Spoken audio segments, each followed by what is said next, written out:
what I would like to touch about today is scaling up value-based transformation. And actually, the title was given to me, so it was a kind of a challenge. But then again, I thought, let me talk a little bit about value-based healthcare. I'm sure you have all known about the value-based healthcare language to a certain extent. I suppose it's not that old, so it's relatively new. It was initiated by Porter in the US. I suppose it also has this kind of US flavor to a certain extent. It aims to make a change from a volume-driven into a value-driven healthcare system, and value means health outcomes achieved per dollar spent, which means that value can increase by either improving outcomes or lowering healthcare costs, or both. Ideally, value has to be defined from the patient perspective, right?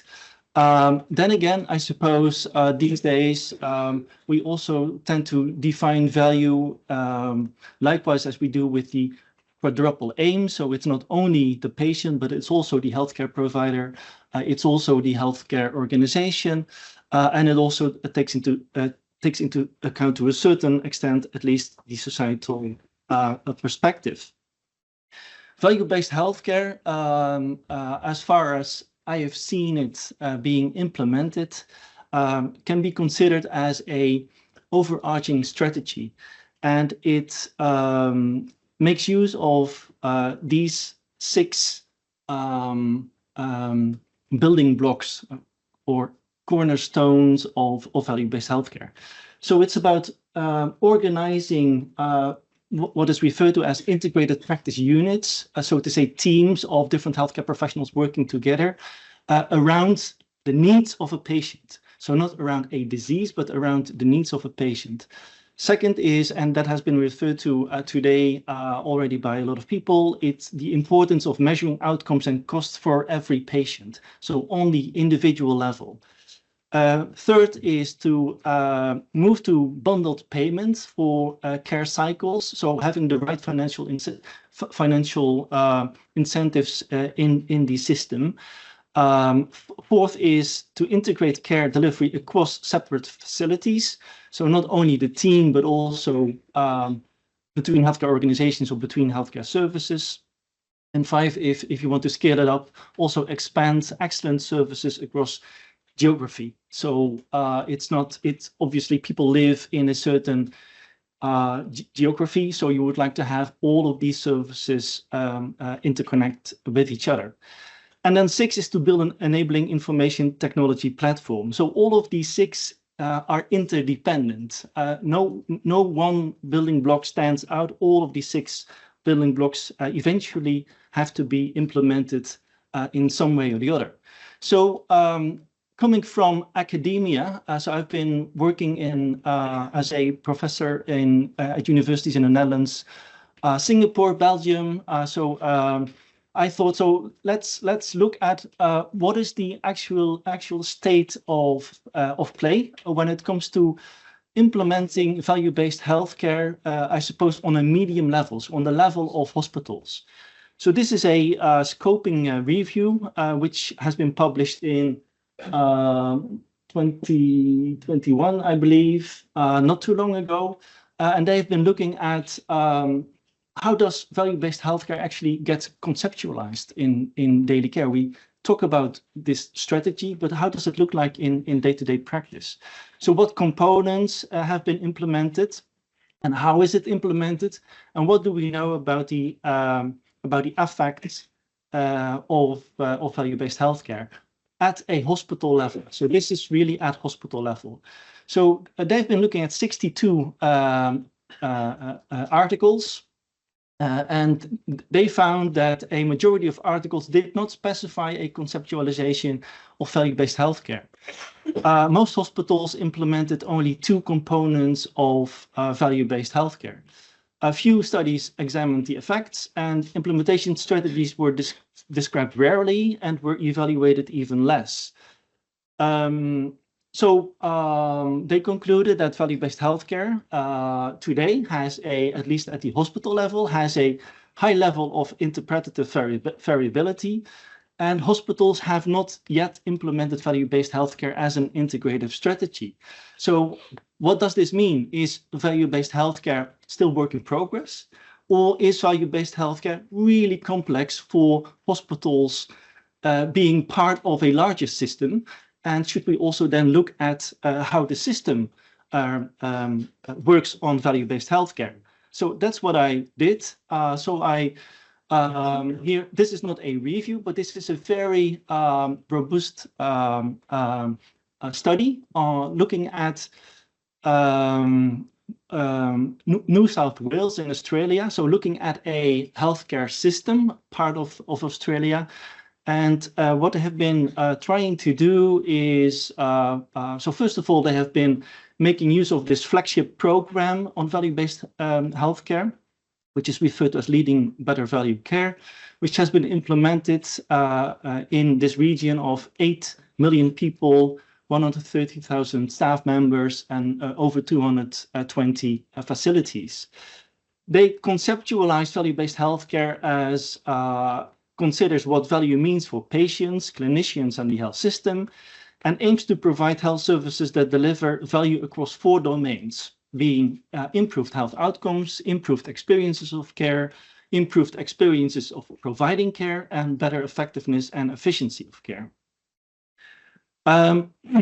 What they did is they tried to identify, by making use of both quantitative and qualitative data, so also interviewing a lot of the stakeholders involved, identifying enablers for value-based healthcare, and that they identify these 4 enablers.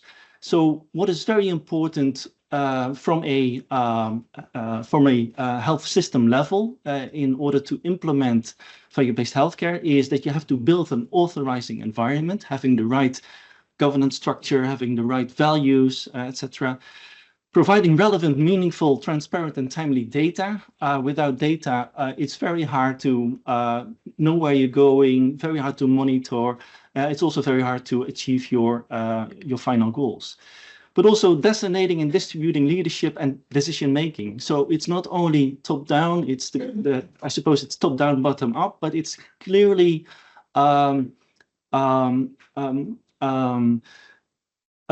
making clear who got to decide on what, and also giving a lot of authority to local policymakers.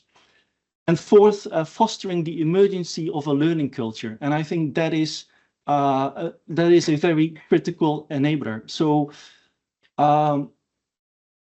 value-based healthcare or integrated care, it's a lot about collaborating. So in order for people to collaborate, people have to trust each other and they have to feel safe. So a learning culture can help people making small steps at a time to build up something which at the end of the day may look like something as value-based healthcare. So I've been presenting to you value-based healthcare from a hospital perspective. I've been presenting to you value-based healthcare from a systems perspective. So that is, so the first one, suppose, is medium scale. The system level is large scale. So now we'll step up to extra large scale. This is the Laurel project, which has been started early this year, which is led by IDIBABS, based in Barcelona, and it's a consortium of eight members, including Ethel and IFIC, for example, to name a few, as well as Panexia. The Laurel project is looking at long-term integrated care, and it's trying to understand, well, it's trying, I suppose, to kind of describe where we are when it comes to long-term integrated care. And secondly, it's trying to understand how well we are doing from a value-based healthcare perspective, so to say. And in doing so, learning from the previous examples, we decided that it has to be, and this is really a preview, what I'm going to show to you. We have been trying to come up with a framework in order to conceptualize and characterize all of these initiatives across Europe when it comes to long-term integrated care. Because people easily talk about their initiative as being, this is long-term integrated care, but what does this actually mean? So we have been coming up based on a literature review, interviews, and a Delphi panel among experts to come up with this framework, which is showing you 6 domains, and these 6 domains, these play out on 3 different levels. Micro level, so that's the level where the interaction between the patient and the team occurs.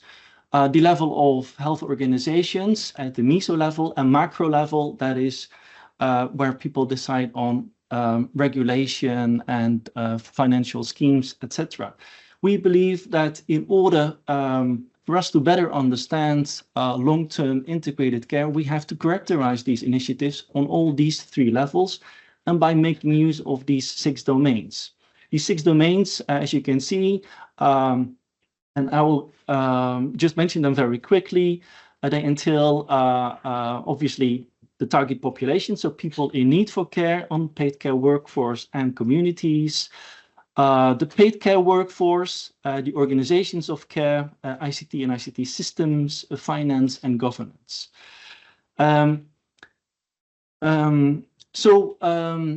Moving from the level of hospitals to the system level, this is even, I suppose, more challenging, because as part of Laurel, we're going to identify initiatives across different European countries. So this is perhaps a cross-system comparison, although the initiatives can also play out on different levels. But this will be, I suppose, to a certain extent forward-looking for us in order to come up with clear-cut policy recommendations. So to finish this off, I suppose what I'm trying to tell you is that without a conceptualization of value-based healthcare, a description and an evaluation of its implementation strategies, as we can see from the scoping review, until so far, it remains unknown whether, how, for whom it works. I'm not saying that it doesn't work, but it's just very unclear what we are looking at these days. So that is where I suppose we need to step up.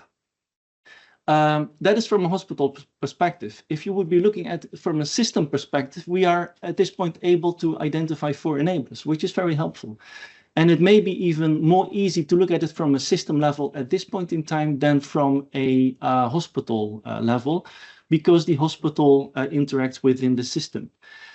Third, the Laurel project aims to help healthcare systems build better services for long-term integrated care. So that's a promise. So I might be coming back next year or the year after, talking a little bit more about the results of Laurel. And this is just for you to, I suppose, think about. So I think it's really important for us to conceptualize and clearly describe what we are working on in order for us to better understand what the value-based healthcare promise is all about. Thanks so much.